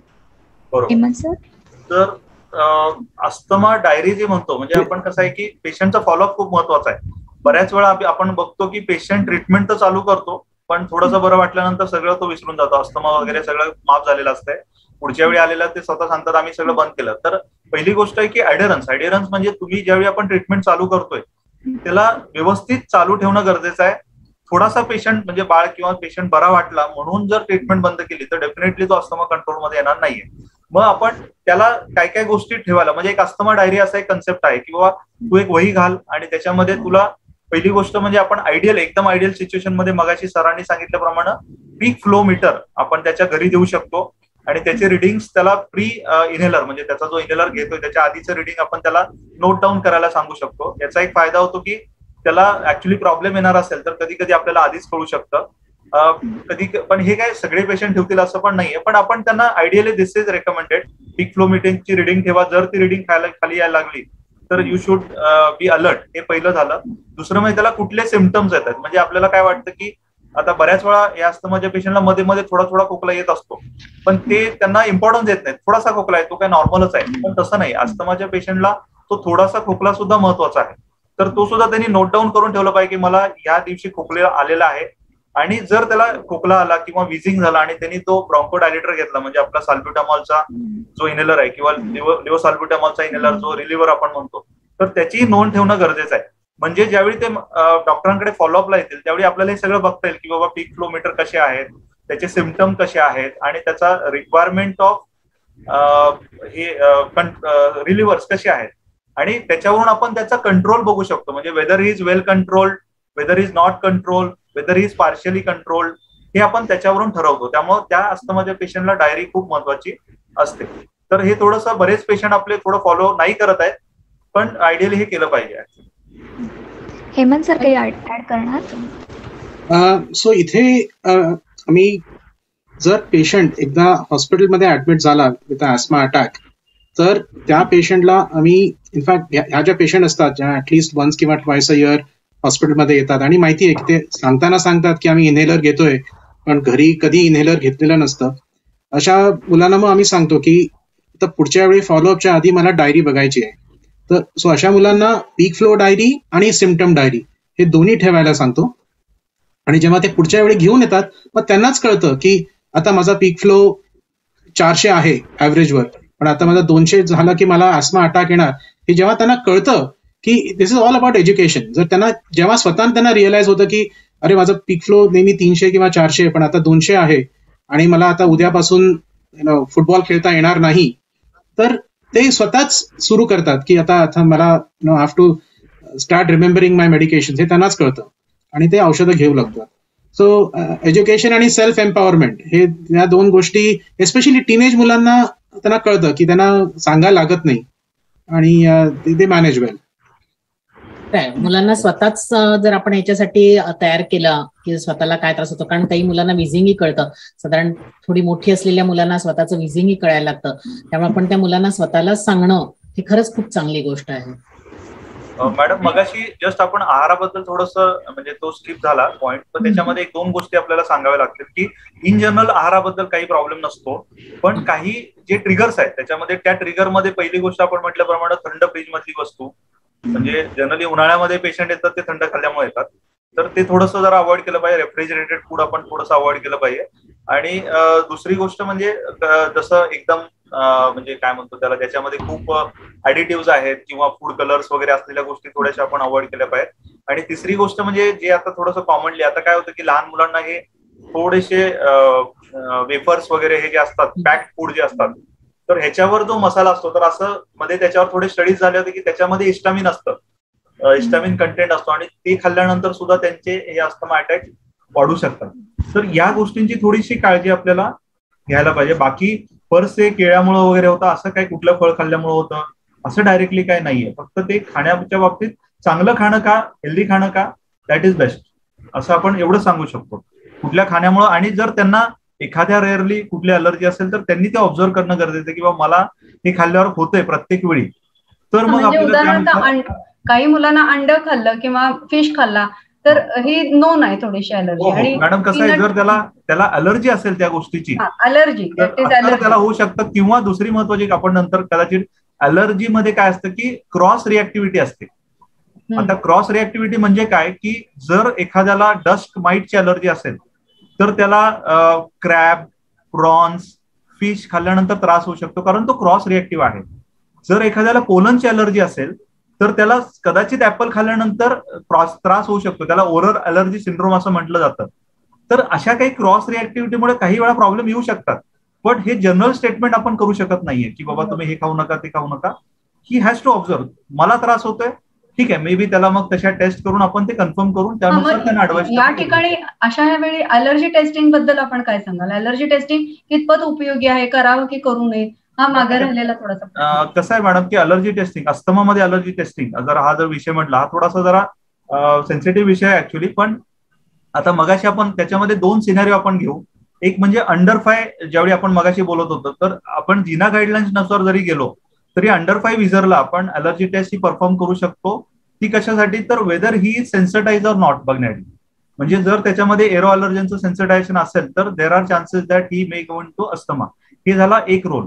आणि अबव्ह 5 इयर ज्यावेळी आपण विचार करतोय तर त्यावेळी जर एखाद्या पेशंटला आपण इनहेलर चालू केले, तो कंट्रोल राहतोय, आणि ज्यावेळी आपण इनहेलर स्टेपर करायला सुरुवात केली आणि जर त्याचा कंट्रोल आपल्याला पूर्ण मिळत नाही किंवा त्याला रिपीटेडली त्या गोष्टी लागतात, तर त्याच्या मागे काहीतरी रूट कॉज आहे जी आपल्याला कदाचित फाइंड आउट करावं लागेल. आणि अशा वेळी डेफिनेटली आपल्याला मग अलर्जी टेस्ट ही रेकमेंडेड आहे. त्याच्यामुळे आपल्याला त्याचं रूट कॉज कळणार आहे की बाबा मगाशी आपण म्हटलं की इन्फ्लमेशन होत आहे, पण या इन्फ्लमेशनचं रूट कॉज जर अलर्जी असेल तर कदाचित आपल्याला ते क्लिअरली कळलं की बाबा डस्ट माइट्स आहेत, पोलन्स आहेत किंवा XYZ आहे, तर आपण अवॉइड करू शकतो. ती जर डस्ट माइटला स्पेसिफिक अवॉइडन्स आपण त्याला फॉलो करू शकतो, पोलन्स असतील तर पोलन्सचा स्पेसिफिक अवॉइडन्स आपण फॉलो करू शकतो, जर फूड असतील तर फूडचा स्पेसिफिक अवॉइडन्स आपण फॉलो करू शकतो. हा एक रोल झाला. आणि कधी कधी काही वेळा जर मोठी मुलं असतील तर त्याच्यामध्ये कदाचित डिसेन्सिटायझेशन किंवा इम्युनोथेरपीचा थोडा रोल आहे. जिनाने सुद्धा आता त्याला आपल्याला हे केलेलं आहे की सिंगल अलर्जन डिसेन्सिटायझेशन सुद्धा आपण करू शकतो, म्हणजे तसे क्लिअर कट रिझल्ट असतील तर. मला वाटतं बरेचसे प्रश्न विचारून झालेले आहेत. माझा एक प्रश्न राहिलाय की मला असं विचारायचं की जर एखाद्या मुलाला अस्थमा असेल तर त्याला आयुष्यभर अस्थमा असतोच का?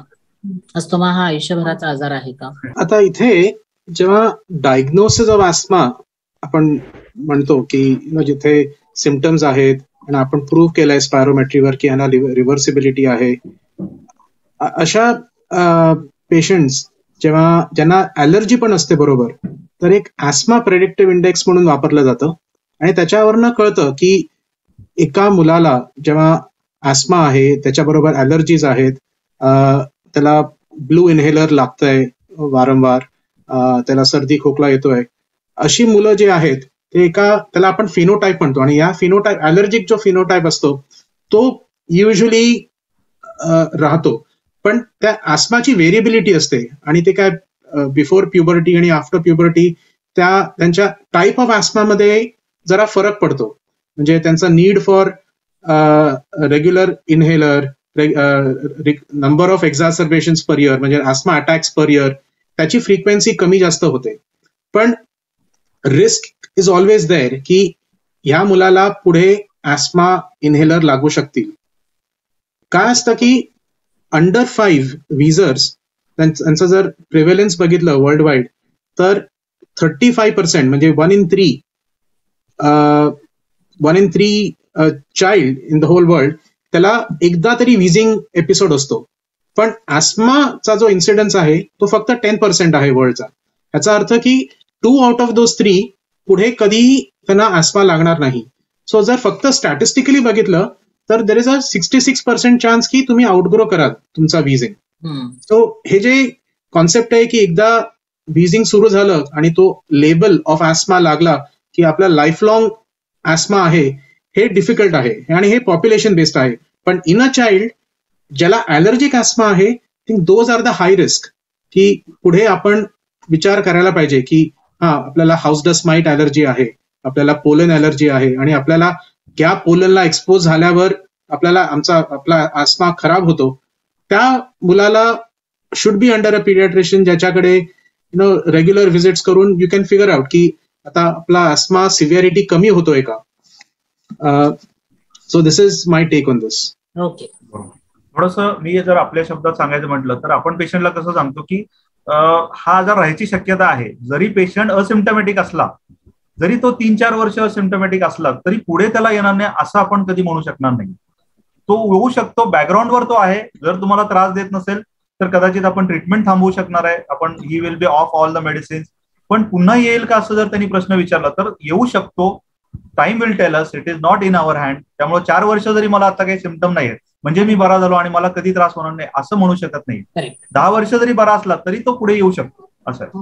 आणि तुम्ही जर तुमच्या पेशंटला कन्व्हिन्स करू शकाल की वन्स इन अ वाईल जरी पीक फ्लो चालू ठेवा, आणि एस्पेशली सर्दी खोकला होतो तेव्हा पीक फ्लो ठेवा, आणि तुमचा जर बेसलाईन 400 असेल आणि आज 200 असेल, याचा अर्थ की तुम्हाला ॲस्मा ट्रीटमेंट लागणार आहे. So this is a very एकदम झिरो कॉस्ट, एकदा वन टाइम इन्व्हेस्टमेंट आहे ऑफ 400 रुपये, त्याच्यानंतर झिरो कॉस्ट आहे पुढे. आपल्याकडे लोकांच्याकडनं काही प्रश्न आलेले आहेत. त्याच्यामध्ये हेमंत कुलकर्णींसाठी खास एक प्रश्न आहे, role of montelukast in the childhood asthma. Role of मॉन्टेल्युकस.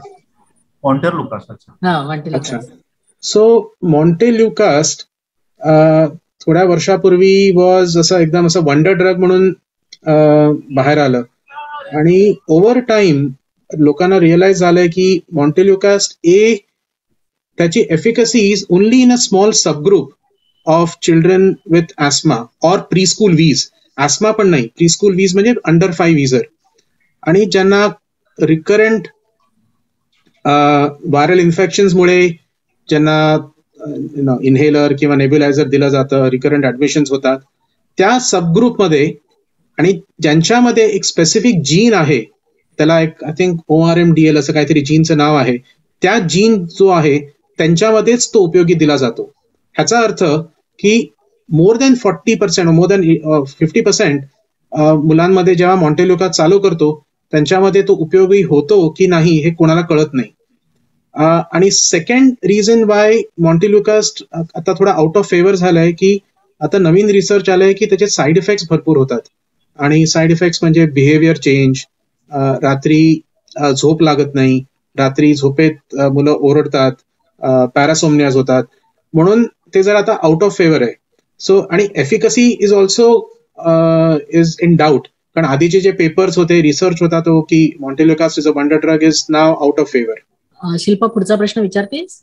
आणि एक क्वेश्चन आलाय की योगा किंवा प्राणायामचा अस्थमा प्रिव्हेंट करण्यासाठी काही रोल आहे का? आहे, मला वाटतं काय देर इज नो नुकसान, म्हणजे देर इज नो हे डेफिनेटली या गोष्टी पॉझिटिव्ह राहतात, पण परत ट्रीटमेंट घ्या आणि सगळं करा. इनफॅक्ट काही स्टडीज असे पण आहेत जिथे of course the first is treatment जे the question should never be asthma inhaler or yoga, it is asthma inhaler plus yoga. आणि जर योगा करायचे असतील, काही ब्रीदिंग एक्सरसाइजेस करायचे असतील तर दोज आर ऑलवेज हेल्पफुल, कारण what you are also doing is airway clearance techniques करतो. योगा म्हणजे एअरवे क्लिअरन्स टेक्निक्स, त्याच्यामुळे सो प्राणायाम जे करतो किंवा सो त्या पण not at the cost of stopping medications. औषधं कधीही बंद करू नये. Yoga is always helpful, but do it along with treatment. म्हणजे कदाचित अटॅक्सची फ्रिक्वेन्सी कमी करण्यासाठी प्राणायाम उपयोगी पडतील किंवा सस्टेनेबिलिटीसाठी ते कदाचित उपयोगी पडतील, पण म्हणून ट्रीटमेंटला ते अल्टरनेटिव्ह नाही आहेत. आणि if you are taking treatment and doing yoga, it is a definitely double फायदा. असं म्हणजे त्याचा फायदा डेफिनेटली राहणारच आहे. नवीन काही मोडॅलिटीज आहेत का अस्थमा ट्रीटमेंटचा? कुलकर्णी सरांसाठी प्रश्न. सॉरी, नवीन मोडॅलिटीज. अच्छा, so 90 to 95% of the asthma in the population ते फक्त आपल्या प्रिव्हेंटर आणि रिलिव्हर मॅनेज करू शकतो. हे जे 5% ऑफ द ॲस्मॅटिक्स जे असतात, ज्यांना खूप सिव्हिअर ॲस्मा आहे, त्यांच्यासाठी हाय कॉस्ट थेरपी मेडिकेशन्स असतात. सो त्याला मोनोक्लोनल अँटीबॉडीज म्हटलं जातं, आणि त्याच्यात ओमॅलिझुमॅब आणि असं वेगळेच व्हेरियस मोनोक्लोनल अँटीबॉडीज आहेत. पण त्याच्या म्हणजे दीज आर न्यूअर ड्रग्स, हे गेल्या फक्त 10-15 वर्ष मार्केटमध्ये आहेत. त्यांचे लॉंग टर्म साईड इफेक्ट्स माहीत नाहीत, आणि ह्या ज्या पेशंट्स आहेत त्यांना खूप सिलेक्शन करायला लागतं की ह्यांच्यावर हा जो ट्रीटमेंट आहे हा उपयोगी होईल का, आणि त्याच्यासाठी टेस्ट लागतात, म्हणजे हे IgE, ॲलर्जी टेस्ट वगैरे त्या सगळ्या करायला लागतात. सो आहेत ट्रीटमेंट्स, पण that is for a very small population, आणि हे general paediatrician, general practitioner, general OPD मध्ये ह्या वापरू नये विदाउट स्पेशलिस्ट इनपुट. खूपच सुंदर पद्धतीने हा आपला सेशन झालेला आहे, आणि डॉक्टर साईनाथ आणि डॉक्टर हेमंत कुलकर्णी या दोघांनीही अतिशय सोप्या भाषेमध्ये आपल्या सर्व पालकांना कळेल अशा भाषेमध्ये प्रत्येक गोष्ट समजावून सांगितले. खरं तर हा खूप मोठा विषय आहे, तरी पण अगदी त्यांनी स्पेसिफिक उत्तर, स्पेसिफिक सल्ला आपल्याला दिलेला आहे. तर जाता जाता पालकांनी एक लक्षात ठेवाव्या अशा एक 4 गोष्टी मी सांगते. तर अस्थमा हा जो आजार आहे तो श्वास नलिकांचा आजार आहे आणि तो ॲलर्जीमुळे होतो. त्यामुळं त्या पद्धतीनेच त्याच्याकडे बघितलं गेलं पाहिजे.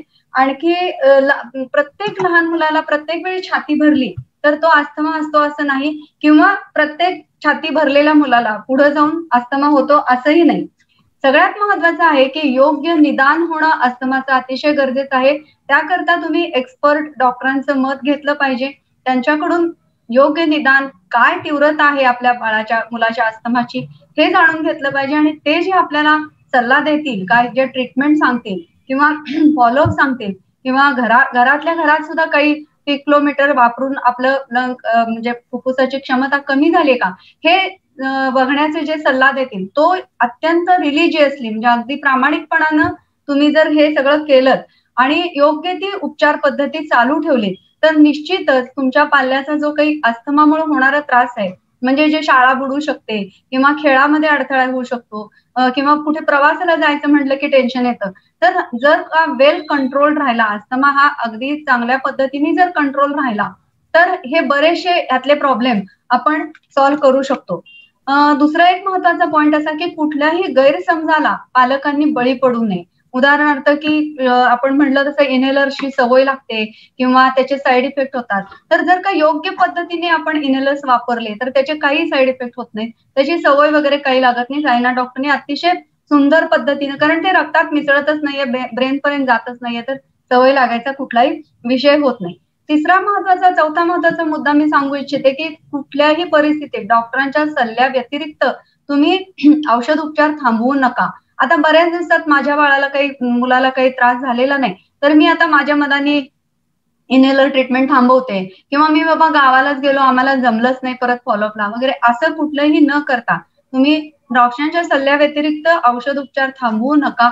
नाहीतर मग आतापर्यंत केलेल्या औषध उपचारांवर पाणी पडल्यासारखं होईल. तर ह्या काही गोष्टी तुम्ही लक्षात ठेवल्या तर निश्चितपणानं तुमच्या पाल्याचा अस्थमा, दमा जो आहे तो कंट्रोलमध्ये राहील. प्रत्येक वेळेला छाती भरली म्हणजे अस्थमाने आणि प्रत्येक छाती भरलेल्या बाळाला पुढे जाऊन अस्थमा होत नाही, हे जर तुम्ही लक्षात ठेवलं आणि योग्य डॉक्टरांचा सल्ला घेतलात, योग्य उपचार चालू ठेवलेत, योग्य वेळी फॉलोअप केलात आणि त्यांच्या सल्ल्या व्यतिरिक्त बंद नाही केलं तर निश्चितपणानं अस्थमा हा कंट्रोलमध्ये राहील आणि मुलांचं लाईफ अगदी व्यवस्थित राहील.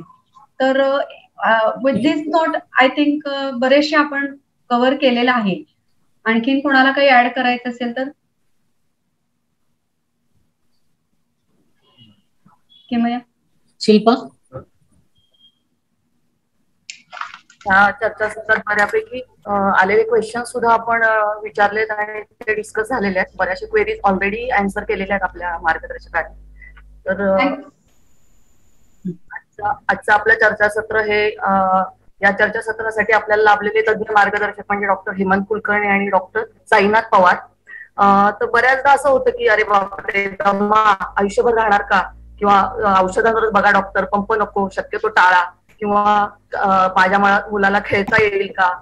तर असे इतके कायम मनात रुंजी घालणारे जे प्रश्न आहेत आणि त्रासदायक ठरणारे, पालकांसाठी त्रासदायक ठरणारे प्रश्न, तर ह्याचं आपल्या मार्गदर्शकांनी फार छान प्रकारे शंका समाधान केलेलं आहे. मला वाटतं की आज सर्व श्रोत्यांच्या गैरसमज दूर होऊन या आजाराबद्दल उपलब्ध असलेली शास्त्रोक्त पद्धतीचे उपचार पद्धती याच्याबद्दलचा दृष्टिकोन बदलायला नक्कीच मदत झालेली आहे. तर त्याबद्दल मी आजच्या आपल्या श्रोत्यांचे, आजच्या आपल्या मार्गदर्शकांचे आभार मानते. आणि आजच्या चर्चासत्राच्या सूत्रसंचालिका डॉक्टर देवयानी कुलकर्णी मॅडम आणि डॉक्टर श्रद्धा खलाटे यांनी अतिशय छान पद्धतीने संपूर्ण सूत्र हाताळलेली आहेत. तर याबद्दल मी त्यांचेही आभार मानते. आणि आजच्या चर्चासत्राची सर्व तांत्रिक बाबत उत्कृष्टपणे आणि विनाअडथळा पार पाडण्यासाठी मी इव्हेंट शुअर आणि टीम त्यांचे सुद्धा आभार मानते. आणि या चर्चासत्राला उत्स्फूर्तपणे प्रतिसाद देऊन हा यशस्वी करण्यात मोलाचा वाटा उचलणारे आपला श्रोता वर्ग आणि पालक वर्ग त्यांचे सुद्धा मी आभार मानते. आणि आजचं हे चर्चासत्र इथेच संपलंय असं मी जाहीर करते.